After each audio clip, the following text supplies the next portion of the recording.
What is up, everybody? Do you tend to identify yourself by any of these solo queue gamers? The soulless husk,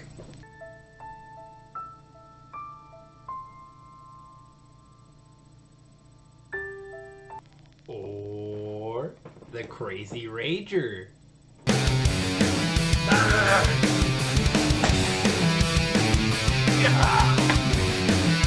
Well, if you don't want to end up like either of those guys, then you clicked on the right video. This is the official Solo Queue to Masters guide on Olympus. So keep it locked through the end. These tips are going to get you guys all the way to those sick purple dive trails and those amazingly beautiful purple badges. So stick through this video. Remember to like and subscribe, guys, and let's go. Point number one, guys. I kind of just want to get this out of the way. This has to be the first one because I think it's the most important while solo queuing. It's something that I see many people in chat come in and talk to me about, and it's just taking mental health breaks while you're solo queuing, guys. It's one of the most important things. No matter your skill level, no matter who you are, you're gonna have bad games. You know, I know we all want that sweet purple dive trail and that badge and the clout that comes with being a Masters player, but like you have to take breaks, dude. Like, you're gonna have bad games. You're gonna have what feels like the worst teammates in Apex history. You're gonna have back-to-back bad games sometimes. You're gonna lose max RP a few times off drop. There's nothing you can do, you know? And sometimes, I know especially I've fallen into this pattern of being like, you know what, I'm just gonna shoot my way out of this. I'm just gonna keep going. You know, eventually I'll figure it out, you know?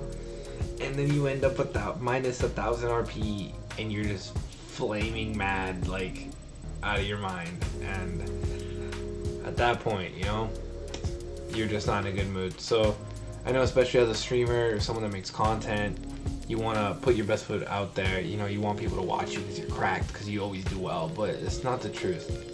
Especially when you're solo queuing, there's so many factors against you. There's so much RNG that you just can't control from just simply your teammates, that, you know, sometimes it's good to just take a step back, get some sleep, try and calm yourself down, take a break, get some food, and then you can come back and you'll come back stronger with a better attitude, well rested, your mind's fresh, so you can make those actual big brain plays, and you'll just be in a better mood. And sometimes just a better mood, a clear mind, being able to talk straight and just, like, you know, want to actually try and help your teammates even if they are bad.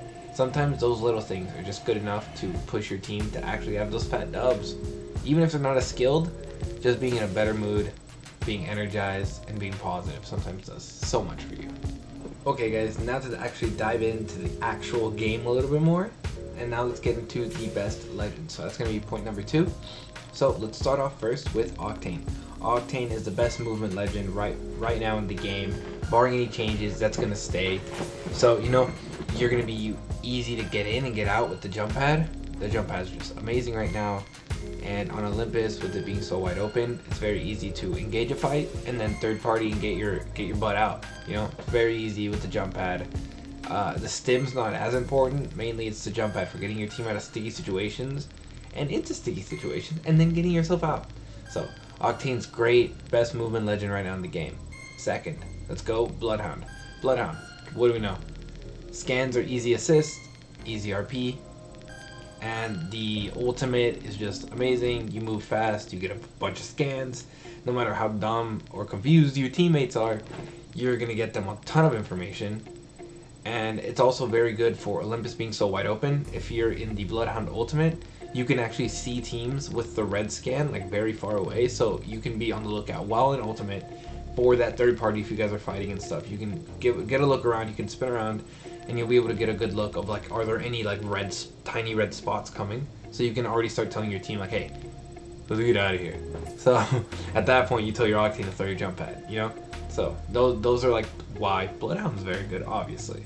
Now we're just gonna go with another movement legend, Horizon. We all know she's great abilities. Her tactical, her gravity lift is just great for getting your team vertically high, which on Olympus there's a lot of that, a lot of verticality.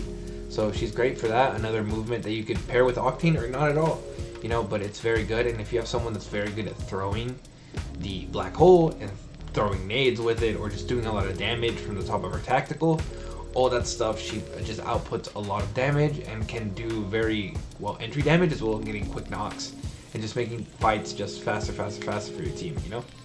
So that's really how Horizon comes into this. Then the final legend I will pitch is going to be Jibby. The Jibby pick might seem a little weird, but it is also more in line with my Caustic pick for last split, and why I solo queued with Caustic. So it's in the sense of he protects your dumb teammates from themselves. So he is made for the dome and his quick res. Both of those are ways you can keep your teammates that maybe are a little silly, a little clowny, keep them alive, you know? You protect your team if you're in a bad spot, if you're out in the open, if you guys are rotating, chunk the dome, there you go, you're fine. If your team gets knocked from very far away, which does happen, dome res, and you're good. You reset and then you get out of there, you know?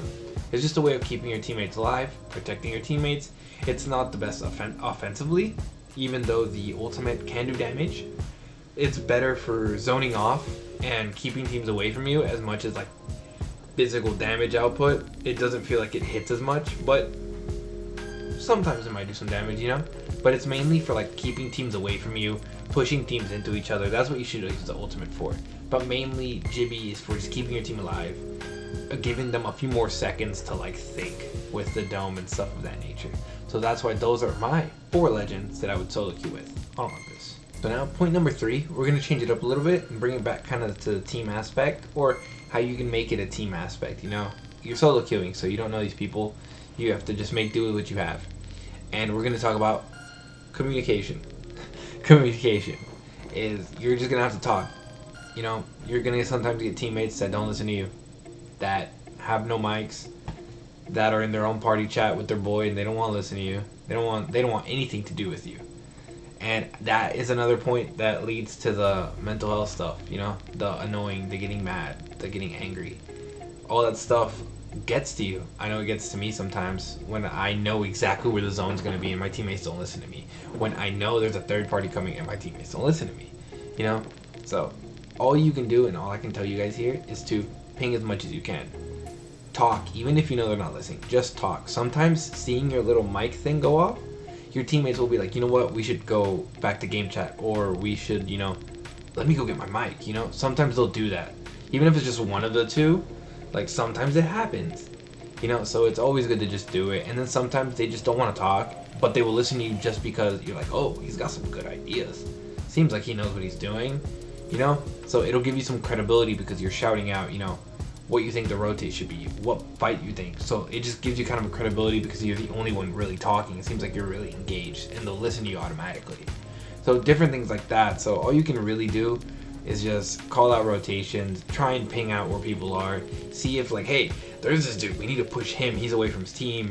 You know, just do what you can, talk as much as you can, and if no one's talking to you, no one's listening to you, I know that's probably the most frustrating thing, and I refer you back to point 1 from the video, but just try and stick close to your teammates, try and do as you can, ping as much as you can, and be as helpful as you can, and just stick close to them, because sometimes just sticking close to them is going to be, like, that's going to be the difference in a fight. If you're close to them and you guys can do damage as a team, zero communication, if you're doing your damage, that might be all you need to win a few fights, get a few KP, you know?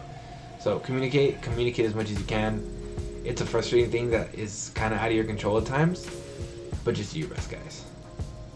Now, let's finish with number 4, something a little bit more fun. Play styles. I know all of you want to hear about that. So, the solo queue play style. How do you play solo queue on Olympus? So, I don't know if you guys have seen my Season 8 rank guide, but in there I talk about some of the situations with Olympus. And the one that I started seeing a lot when I was solo queuing and playing with a pre-made, all those things, there was a lot of contention. There's not as many POIs as there are on King's Canyon or World's Edge. So a lot of teams, either like the teams that wait a lot in the dropship because they want to land somewhere safe, find that everything is taken and they just kind of have to land late on a team. So a lot of the playstyle that I am suggesting, and the thing that I'm doing a lot, is I'm going with my team and I'm like, dude, we're just going to pick a POI that we know is going to have good loot and going to give us good loot, and we're just going to have to fight for it. So there's obviously 2 drawbacks. One is your team has horrible communication, you guys all land separately and you each lose your fight, you know? You just get nothing and the other team just wipes the floor with you. But to consistently gain RP, you know, you're gonna have to do your best to consistently win your 1v1 and output as much damage so that your team always wins that drop. At that point, you're gonna have early KP, you're gonna have good loot, and then you can focus on just rotating. I think the manner that works the best for solo queuing is get your KP very early, and on Olympus, if you want good loot, you're gonna have to contest. It's that simple. You're gonna have to contest. There's not enough good loot around to land by yourself unless everyone just goes somewhere or like goes to the scared areas to where they just don't want to fight, and then you just get a good loot off the bat. It's very rare that happens, that you get garden for free, you know? So what you're gonna have to do is you're probably gonna have to contest, and at that point it's just gonna be do your best, try and carry your squad in the fight, try and get that early knock. That's all I can tell you guys at that point. But once you get that early KP, you get that solid loot, try and just at that point vibe out. Olympus is very big. As long as your lobby isn't too sweaty, you should be able to just kind of get around with rotating slow into rings, staying edge if you want, coming in a little late, and you'll be able to get into those like top 8s, top 6, and then just work on trying to win the game. You'll have a few KP, so either you're going to lose very little RP, or you're going to gain some. And as long as you're not losing 48, 43, you'll be fine. And that's how you'll start gaining slowly, and then eventually the wins will start coming, which the wins in Diamond are the most important thing to climb. Maybe not in Platinum or Gold. You can really get away with just KP and then dying at some point. You'll be fine. But when you get to Diamond, the way you start climbing is not by getting 20, 30 points. It's by winning games. So that's going to be hard as a solo queue, and trust me guys, I get it. I go through this all the time. But that's really the playstyle that I see. It's getting your KP early, getting some good loot, and then just kind of vibing out on the edge, and then trying to rotate in and just win the game late. That's how you climb. That's how you're going to get the Masters on Olympus, guys. So, if you guys enjoyed this, remember to like and subscribe. Go check out my Season 8 rank guide for Olympus. There will be a card somewhere up here. But thank you guys so much. I hope to see you guys in the live streams. And I will see you guys next video.